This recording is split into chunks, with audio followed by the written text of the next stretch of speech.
오늘 우리에게 주시는 하나님의 말씀은 창세기 12장 5절부터 9절까지 말씀입니다.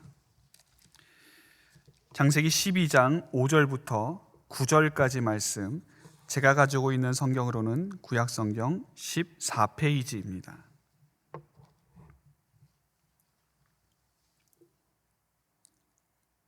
창세기 12장 5절부터 9절까지 말씀을 제가 봉독하도록 하겠습니다. 아브라함이 그의 아내 사레와 조카 롯과 하란에서 모은 모든 소유와 얻은 사람들을 이끌고 가나안 땅으로 가려고 떠나서 마침내 가나안 땅에 들어갔더라. 아브라함이 그 땅을 지나 세겜 땅 모래 상수리 나무에 이르니 그 때에 가나안 사람이 그 땅에 거주하였더라. 여호와께서 아브라함에게 나타나 이르시되 내가 이 땅을 내 자손에게 주리라 하신지라. 자기에게 나타나신 여호와께 그가 그곳에서 제단을 쌓고 거기서 베델 동쪽 산으로 옮겨 장막을 치니 서쪽은 베델이요 동쪽은 아이라. 그가 그곳에서 여호와께 제단을 쌓고 여호와 이름을 부르더니 점점 남방으로 옮겨갔더라. 아멘. 예배라고 하는 것은 우리 믿는 사람에게 있어서 그 어떤 것과도 비교할 수 없는 우선순위에 속합니다. 그렇기 때문에 우리들 중에서 예배에 대해서 관심이 없거나 또 예배에 대해서 가볍게 생각하는 분들은 아마 한 분도 없을 것입니다. 많은 성도들이 이 예배에 대해서 굉장히 많은 관심을 갖고 또 심지어 어떤 교회에서는 우리는 예배에 목숨을 겁니다, 이런 이야기까지 할 정도로 예배가 우리에게 있어서 차지하는 그 비중은 결코 가볍다고 할 수가 없습니다. 성경에 나오는 예배에 대해서 여러 가지 주제들을 우리가 볼 수 있지만 오늘 본문을 통해 특별히 오늘 살펴보고자 하는 것은 예배자의 정체성과 관련된 말씀입니다. 예배자의 정체성. 여러분, 정체성이 뭡니까? 정체성이라고 하는 것은 내가 누구인가, 내가 어떤 사람인가를 규정해야 할 때 쓰는 단어가 이 정체성이라고 하는 단어입니다. 그러면 예배에 있어서 나의 정체성은 무엇입니까? 쉽게 말해 내가 예배 드릴 때에 나는 어떤 사람으로 그 예배 자리에 앉아 있는 것입니까? 내가 예배자로서 정체성을 지녀야 된다, 내가 예배자로서 정체성을 가지고 있다고 할 때에 우리의 정체성은 무엇인가? 예배 드리는 자로 그 자리에 앉아 있는 것입니다. 그렇기 때문에 나는 예배자라고 하는 이 예배자로서의 정체성을 가지고 예배를 드리는가, 아니면 그런 생각 없이 그냥 무작정 아무 생각 없이 예배를 드리는가, 그것에 따라서 우리가 드리는 예배의 성격이 달라질 수가 있는 것입니다. 우리가 바른 예배를 드리기 위해서 예배자로서의 정체성을 바로 확립하는 것이 필요합니다. 정체성이라고 하는 것은 우리로 하여금 그것에 맞는 행동을 하고 그것에 맞는 생활을 할 수 있도록 활동을 규정 지어주는 역할을 감당합니다. 제가 군대에 있어서 훈련을 받을 때 그 처음에 받았던 힘든 훈련들을 돌아보면 정체성과 관련된 훈련이었구나, 이 훈련이 정체성 훈련이었구나, 그것을 깨닫게 되었습니다. 처음 이제 군대에 입대해서 한두 주 정도는 정말 시도 때도 없이 기합을 받았습니다. 얼마나 힘들게 기합을 받았는지 정신이 없습니다. 그 기합 받는 이유도 보면 아주 잘못한 일을 했다든지 크게 뭘 실수해서 받는 것이 아니라 정말 아무것도 아닌 거 가지고, 너무나도 사소하고 가벼운 것 가지고 항상 이 기합을 받는데, 시간마다 쉬는 시간 또 수업 시간 시간마다 이 기합을 받는 거예요. 얼마나 자존심이 상하고 또 얼마나 속이 상하든지 이건 어떻게 대꾸할 수 있는 기회도 없습니다.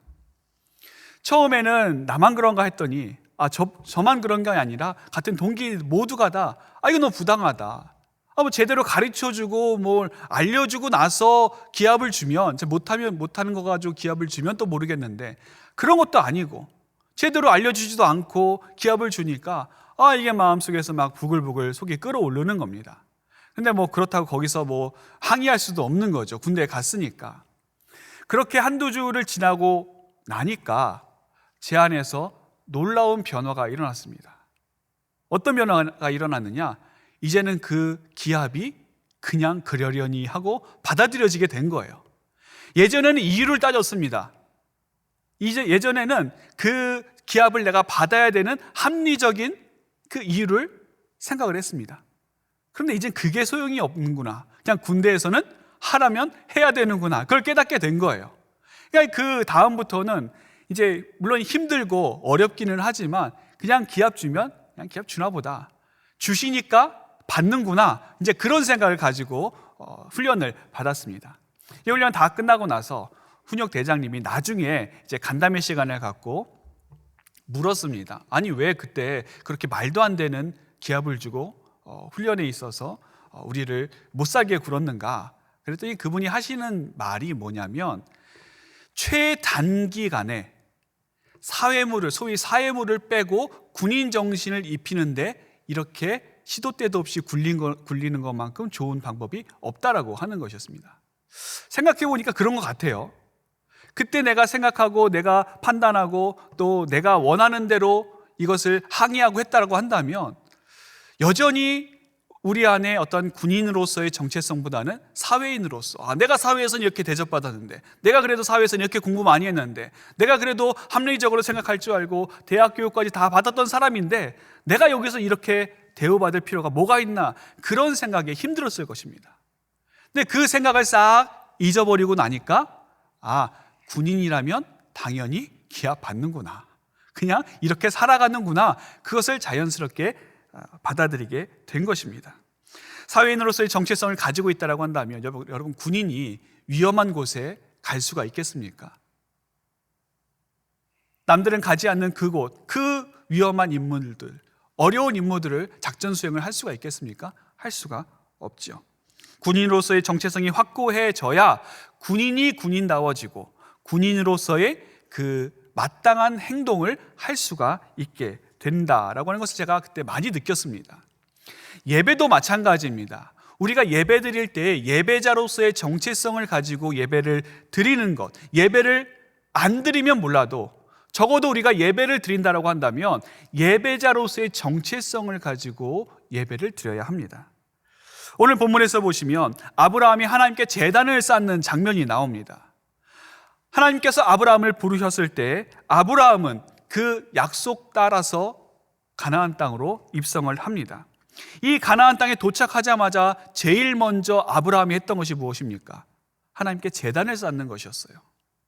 다른 것을 먼저 하지 않았습니다. 그는 제일 먼저 하나님 앞에 제단을 쌓았습니다. 내가 이 가나안 땅에 왔을 때 제일 먼저 무엇을 해야 되는가? 나에게 있어서 가장 중요한 일이 무엇인가?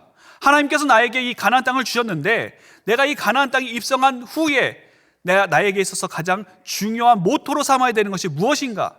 그것을 아브라함은 정확하게 알고 있었습니다. 얼마든지 다른 그 주변에 사는 사람들 찾아갈 수 있었겠죠. 우리가 이제 멀리서 이곳으로 이사를 왔는데 이 주변 지역을 모르니까 어떻게 이곳에서 편히 살 수 있는지 그 가나안 땅의 여러 유력한 사람들을 찾아갔을 수도 있었습니다. 그리고 또 제일 먼저 우리가 먹을 식량 그것을 비축하기 위해서 밭을 일굴 필요도 있었겠죠. 또는 어떠한 내가 정착해서 살 수 있는 만번의 준비를 다 갖추고 난 다음 그렇게 모든 것이 다 준비된 다음 그 다음에 하나님께 예배를 드릴 수도 있었습니다. 그런데 아브라함은 그렇게 하지 않았죠. 창세기 12장은 예배와 관련해서 볼 때 재미있는 구조로 되어 있습니다.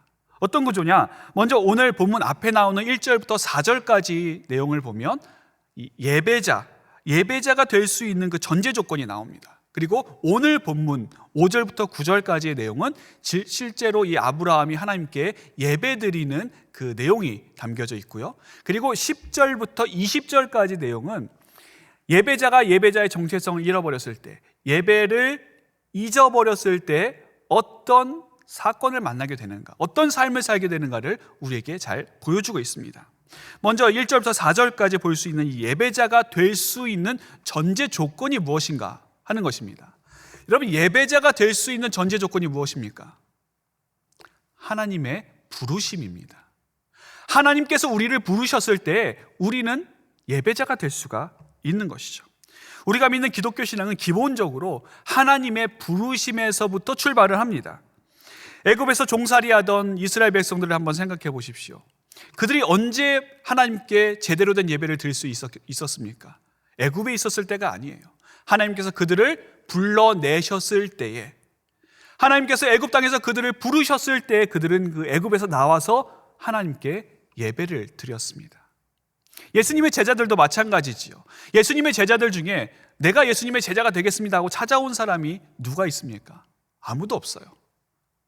모든 제자들이 예수님께서 직접 그들을 찾아가시고 하나하나 그들을 부르셨습니다. 사도 바울도 마찬가지 아닙니까? 교회를 핍박하고 예수 믿는 자들을 잡아가두던 그 바울을 우리 주님께서 다메섹에서 만나 주셨고, 그리고 그를 이방인의 사도로 불러주셨습니다. 이 부르심이라고 하는 주제는 우리 기독교 신앙에 있어서, 그리고 우리 예배에 있어서 결코 분리될 수 없는 중요한 주제입니다. 예수님을 믿는다는 것 그 자체가 여러분 사실 우리 주님의 부르심에 기초하고 있습니다. 아니, 목사님, 성경에 보면 예수님께 스스로 나온 사람들도 있지 않습니까? 자신의 중풍병 들은 친구를 위해서 친구 4명이 지붕을 뚫고 예수님께 달아내린 사건들, 그리고 자신의 귀신 들린 딸을 좀 고쳐달라고 예수님께 나아왔던 그 사마리아 여인, 또 예수님께 자신의 장애를 고쳐달라고 나왔던 수많은 사람들, 그리고 자신의 하인을 고쳐달라고 나왔던 백부장까지, 성경에 보면 여러 사람들이 먼저 예수님께 나온 그 사건들을 볼 수가 있는데, 그건 어떻게 된 겁니까? 그렇게 반문할 수가 있죠. 물론 맞습니다. 성경에 표면적으로 보면 예수님께서 그들을 부르시기 전에 그들이 먼저 예수님께 나온 것이 맞죠. 하지만 그 이면적으로 보면 우리가 다르게 해석할 수가 있습니다. 여러분, 만일 예수님께서 이 땅에 오시지 않았다라고 한다면, 예수님의 존재가 이 땅에 없었다라고 한다면 그들이 예수님께 나올 수가 있었겠습니까? 나올 수 없죠. 그들이 예수님에 대한 소문을 듣지 못했다면 그들은 예수님께 나올 수 없습니다. 그들은 예수님께서 계시기 때문에 예수님께 나올 수 있었고, 예수님에 대한 소문을 들었기 때문에 예수님께 나올 수 있었던 것이죠. 무엇보다 예수님께서 이 땅에 오신 궁극적인 이유가 무엇입니까? 우리를 구원하시기 위해서, 우리를 죄로부터 부르시기 위해서, 하나님의 자녀로 부르시기 위해서 우리 주님은 이 땅에 오신 것이죠. 그러므로 엄밀히 따지고 보면 예수님의 오심은 어떤 오심인가? 부르심을 위한 오심이라고 할 수가 있습니다. 부르심을 위한 오심이죠. 보다 더 간단히 말하면 예수님의 존재 자체가 부르심입니다. 수고하고 무거운 짐진 자들아, 다 내게로 오라. 다 내게로 오라. 내가 너희를 쉬게 하리라. 내게로 오라라고 말씀하신 그 주님의 부르심, 주님은 우리를 오늘도 부르십니다. 그리고 주님은 우리를 부르시기 위해 오셨습니다. 그 부르심을 받은 자들이 주님의 자녀가 되는 것이고, 그 부르심에 순종한 자들이 구원받은 자가 되는 것입니다. 예배도 마찬가지죠. 부르심이 먼저입니다. 그렇기 때문에 우리가 예배자로서의 정체성을 어디서부터 찾을 수 있느냐 하면 이 부르심에서부터 찾을 수가 있습니다. 창세기 12장 처음에 보시면 어느 날 갑자기 하나님께서 아브라함을 찾아오셨습니다. 이전에 아브라함이 하나님을 먼저 찾아간 적도 없고, 아브라함 입장에서 보면 일면식도 없는 분인데 그분이 아브라함을 찾아오신 거예요. 그리고 아브라함을 부르신 겁니다. 아브라함은 그 부르심에 따라서 본토 친척 모든 것을 버리고 하나님께서 부르신 그 땅, 가라 하신 그 땅으로 그의 발걸음을 옮깁니다. 아브라함이 그 부르심을 따라갔을 때 그는 어떤 사람이 되었는가? 예배자가 된 것이죠. 제일 먼저 그가 무엇을 했는가가 그 사람이 어떤 사람인지를 우리에게 이야기해 줍니다. 여러분, 주보를 보시면 알겠지만 예배의 시작은 언제나 하나님의 부르심에서부터 시작을 합니다. 하나님의 부르심이 없는 예배, 하나님의 부르심으로 시작하지 않는 예배는 진정한 예배라고 할 수가 없죠. 우리 교회 예배도 주일 예배를 보시면 제일 첫 순서가 무엇입니까? 예배의 부름으로 되어 있어요. 예배의 부름이라고 하는 것은 하나님께서 나를 예배로 부르셨다라고 하는 의미를 담고 있습니다. 우리는 하나님 앞에 죄인이기 때문에 우리 스스로 하나님께 나아갈 수 없습니다. 우리의 자격으로, 우리의 공로로, 우리의 능력으로 하나님께 나아갈 수가 없는 존재들입니다. 그런 존재들을 우리 하나님께서 하나님을 예배하게 하는 예배자로 불러주셨습니다. 그 부르심에 힘입어서 우리는 하나님께 나아갈 수 있죠. 그렇기 때문에 모든 예배는 하나님의 부르심이 예배의 시작이 되는 것이고, 모든 예배자들은 하나님의 부르심을 받아 그 자리에 온 자들임을 우리는 기억해야 하는 것입니다. 내가 왔습니다, 목사님. 내가 차 운전하고 내 손으로 직접 걸어왔습니다. 아니요. 하나님이 부르셨습니다. 여러분, 우리가 누군가에게 부르심을 받을 때 생각해야 될 것이 있습니다. 부르심을 받은 자가 높습니까? 아니면 부르는 자가 높습니까? 당연히 부르는 자가 높죠. 부르는 자가 부를 때에 부르심을 받은 자가 그 앞으로 나아오는 것 아니겠습니까?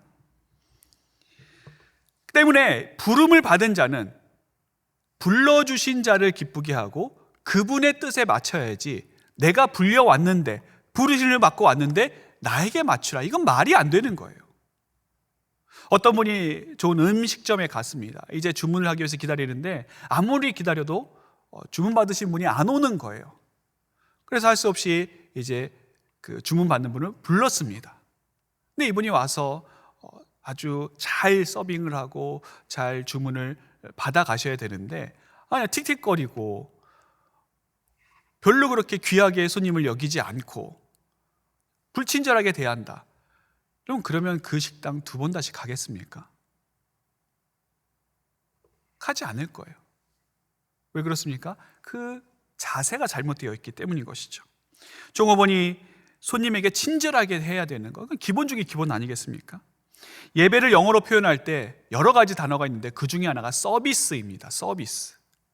이 서비스라고 하는 것은 여러분, 누가 누구에게 하는 서비스입니까? 누가 누구에게 예배에 있어서 서비스를 해야 됩니까? 당연히 우리가 하나님께 서비스해야 되는 것이죠. 하나님께 우리가 서비스를 받기 위해서 이 자리에 나온 것이 아니라 하나님을 서비스하기 위해서 우리가 이 자리에 나온 것입니다. 하나님께서 이 예배를 받으실 만한지, 하나님께서 가장 영광이 되는 그런 예배는 무엇인지 누가 고민해야 됩니까? 우리가 고민해야 되는 것이죠. 하나님께서 모든 걸 다 차려놓으시고 우리가 그냥 그 자리에 참석해 주는 것이 예배가 아니라 그 자리에 임재하신 하나님을 향해서 우리의 모든 것을 향해 다해 하나님을 예배하는 것이 이 예배의 서비스입니다. 그런데 여러분, 어떤 분들은 자기가 서비스 받으려고 하죠. 분명 부름을 받은 쪽은 나인데 나를 기쁘게 하려고 합니다. 나를 만족하게 하려고 하죠.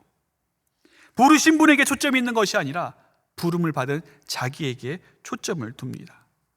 그래서 자기 기분에 어떤 좋거나 아니면 자기에게 어떤 마음에 감동이 됐으면 그 예배는 좋은 예배고, 자신에게 감동이 없거나 아니면 별로 큰 감흥이 없으면 그 예배는 그냥 그런 예배라고 평가를 합니다. 여러분, 그 평가가 옳은 평가입니까? 그 평가가 바른 평가라고 할 수가 있겠습니까?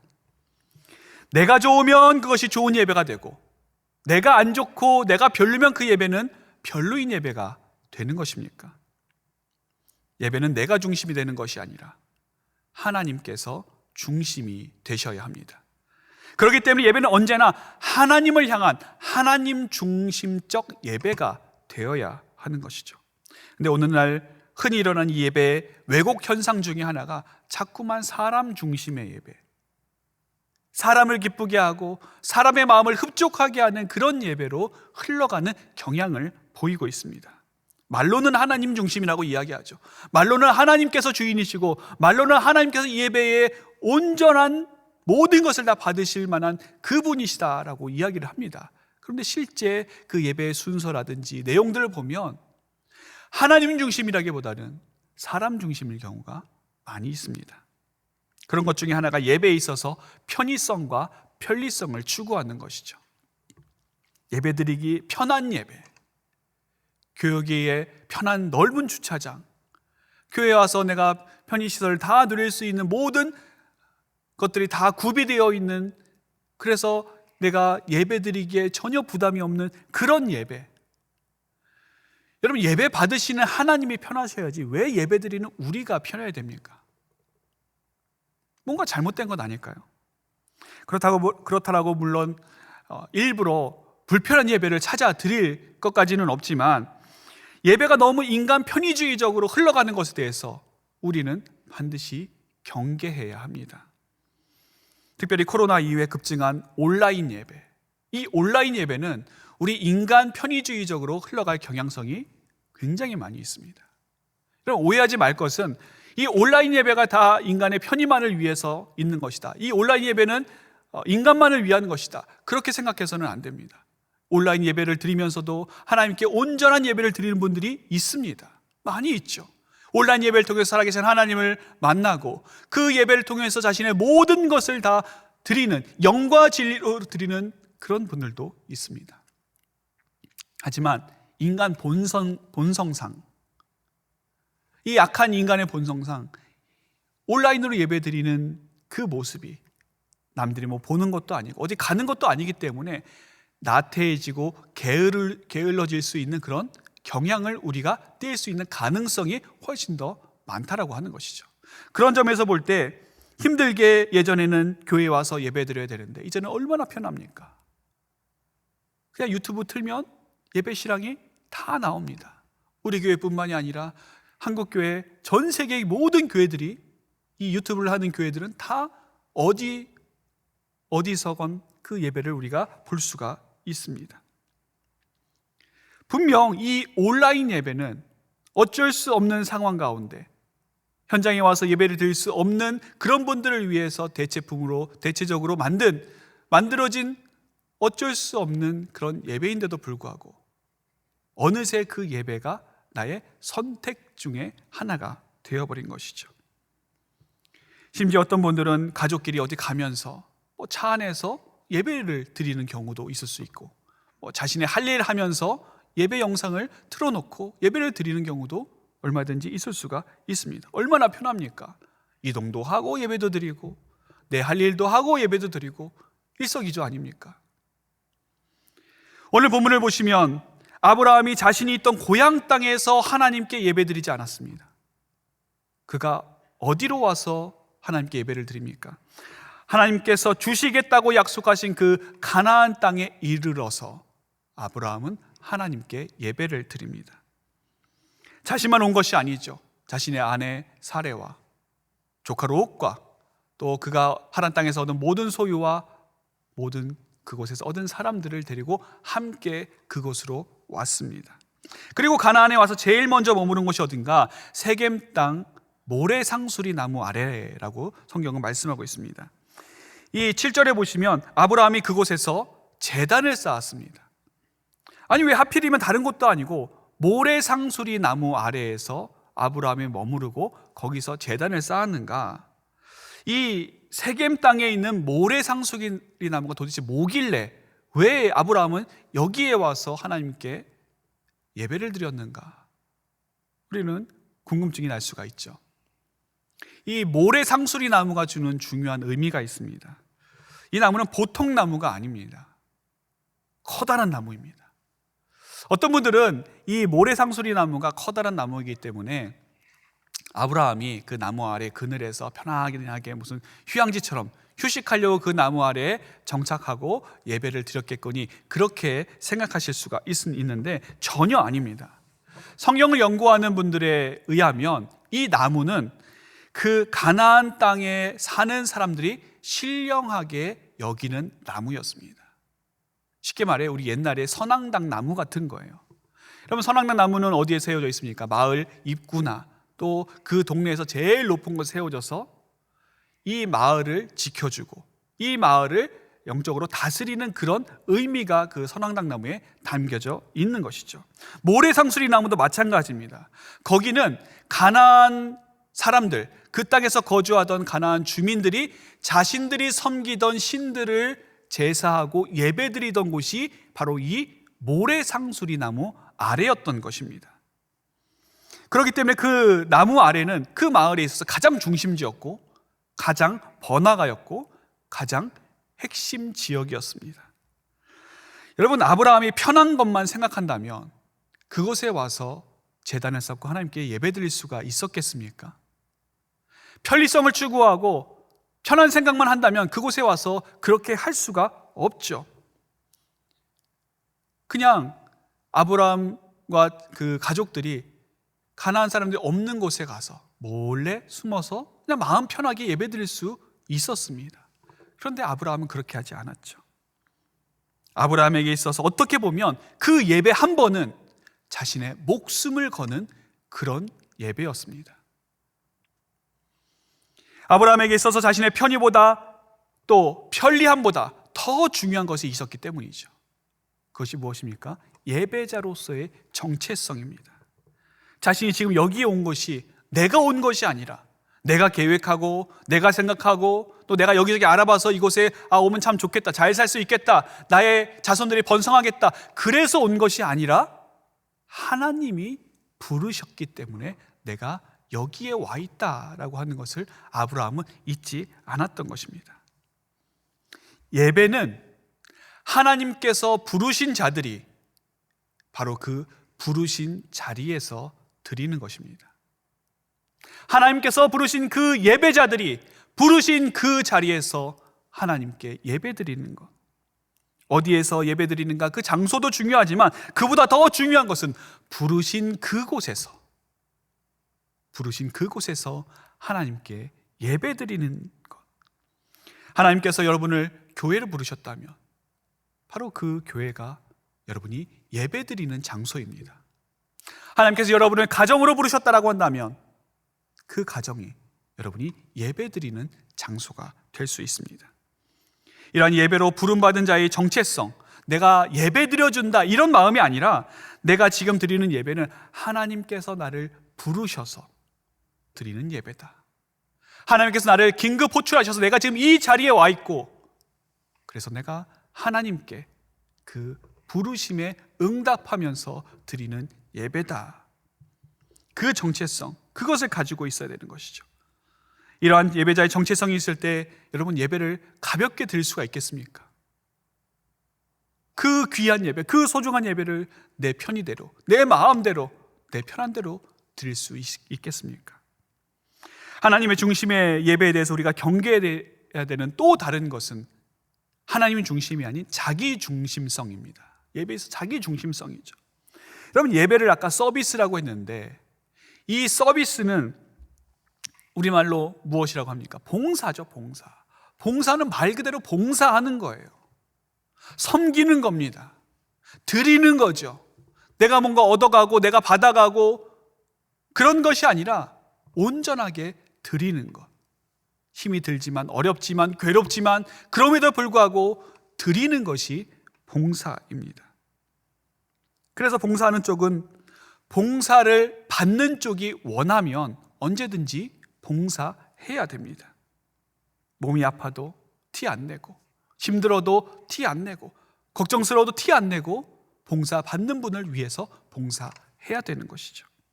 가끔 예배를 자기 만족을 위해서 드리는 분들이 있습니다. 그래서 예배 드리는 것도 자기 스케줄에 맞춰서 자기 기분에 맞춰서 제일 먼저 예배를 중요하게 생각하고 그것을 최우선 스케줄로 여기는 것이 아니라 다른 스케줄 중에 하나로, 아니 다른 일 하다가 시간이 남으면 드리는 것 중에 하나로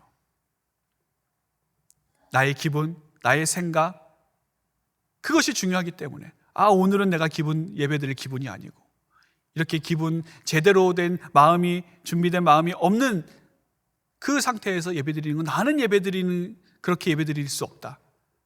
겉으로 볼 때는 그럴싸하지만 정말 그런 것입니까? 요즘 예배는 크게 둘로 나눌 수가 있죠. 보는 예배와 드리는 예배. 보는 예배는 예배를 보는 것에 만족을 합니다. 예배 영상을 보고 설교 유튜브로 보고 그냥 예배를 보고 나서는 내가 할 일 다 했다, 난 예배를 하나님께 드렸다, 그렇게 착각을 하죠. 이렇게 예배를 보는 사람에게 있어서 예배라고 하는 것은 자신을 만족하게 하는, 왜냐? 예배 안 드리면 마음이 좀 불편하기 때문에, 예배를 안 드리면 내가 뭔가 빠뜨린 것 같고 내 마음이 편하지 않기 때문에 예배를 드리는 거예요. 예배가 자신을 만족해 하는 도구로 전락해버린 것이죠. 반대로 예배를 드리는 그것은 드리는 내가 위주가 아닙니다. 하나님께서 부르셔서 그 자리에 있는 것이죠. 그렇기 때문에 하나님께서 가라고 하시기 전까지 나는 그 자리에 있는 것입니다. 하나님께서 거절하시기 전까지는 나는 그 자리에 스탠바이하고 기다려야 되는 것이죠. 여러분, 모든 예배가 다 은혜가 되고 모든 예배가 다 나의 구미에 맞고 그러면 얼마나 좋겠습니까? 하지만 안타깝게도 그러지 않을 때가 많이 있죠. 어쩔 때는 예배가 좀 지겨울 때도 있고, 또 우리의 몸과 마음이 좀 어려워서 예배를 드리기 힘들 때도 있습니다. 그럼에도 불구하고 힘들지만 그 자리를 지키는 것, 왜요? 예배는 하나님께 대한 봉사이기 때문에, 하나님께서 나를 부르셨기 때문에, 하나님께서 나를 호출하셨기 때문에 나는 그 예배를 드리는 자로서, 봉사자로서 그 역할을 충실하게 감당하는 것입니다. 우리가 예배자로서의 정체성을 잃어버릴 때 좀 그것은 우리 자신을 잃어버리는 것과 마찬가지입니다.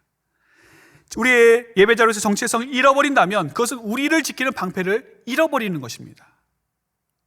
오늘 읽은 본문 그 다음 10절부터 20절까지 그 내용에는 아주 좀 특별한 그런 내용들이 나옵니다. 오늘 우리가 읽은 7절과 8절에 보시면 아브라함이 2번 하나님께 제단을 쌓고 예배를 드리죠. 그리고 창세기 13장 이후에도 보시면 계속해서 아브라함이 그 자리를 옮기는 곳마다 예배를 드립니다. 그런데 유독 이 10절부터 20절까지 애굽으로 내려간 그때에는 아브라함이 하나님께 예배를 드렸다라고 하는 기록이 없습니다. 뭐 예배를 드렸는데 기록을 안 했을 수도 있죠. 하지만 문맥 흐름상 좀 이상하지 않습니까? 앞에는 계속해서 거처를 옮길 때마다 예배를 드렸고, 뒤에도 계속해서 그가 이사 가는 곳마다 예배를 드렸는데 그 중간 애굽에 내려갔을 때만 예배 드렸다는 기록이 사라져 있습니다. 그곳에서 어떤 일이 일어났는지 우리는 잘 알고 있지 않습니까? 바로가 두려워서, 아브라함이 자기 목숨 잃을까 두려워서 자기 아내 사레를 누이 동생이라 속이고 큰 위험에 처할 뻔한 그 사건이 바로 여기에 나와 있는 그 사건이죠. 예배자가 예배자로서의 정체성을 잃어버렸을 때 어떤 삶을 살게 되는가를 너무나도 잘 보여주는 그런 장면입니다. 우리는 우리가 예배를 지킨다고 생각합니다. 하지만 아닙니다. 예배가 우리를 지킵니다. 그래서 예배학자인 바이런 앤더슨이라는 분이 이렇게 이야기합니다. 우리가 예배를 지키면 그 예배가 우리를 지킨다. 예배를 잘 드리면 뭐 세상에서 복받고 세상에서 성공하고 모든 것이 다 잘 되고, 지금 그런 얘기가 아닙니다. 하나님께서 부르신 예배자로서의 정체성, 그것을 지킬 때 그 예배는 우리로 하여금 하나님을 기억하게 합니다. 그 예배는 우리로 하여금 하나님을 바라보게 하고, 그 예배는 우리로 하여금 우리가 이 땅 가운데 하나님의 백성으로서 어떻게 살아가야 되는지를 알게 해줍니다. 나는 예배자입니다. 나는 하나님을 예배하는 예배자입니다. 올 2022년 이 예배자로서의 정체성을 확립하시면서, 기억하시면서 예배 자리에 임하는 우리 모두가 되시기를 소망합니다. 기도하시겠습니다. 하늘에 계신 우리 아버지여, 이름이 거룩히 여김을 받으시오며 나라의 마옵시며 뜻이 하늘에서 이룬 것 같이 땅에서도 이루어지이다. 오늘날 우리에게 일용할 양식을 주옵시고, 우리가 우리에게 죄 지은 자를 사하여 준 것 같이 우리 죄를 사하여 주옵시고, 우리를 시험에 들게 하지 마옵시고 다만 악에서 구하옵소서. 대개 나라와 권세와 영광이 아버지께 영원히 있사옵나이다. 아멘.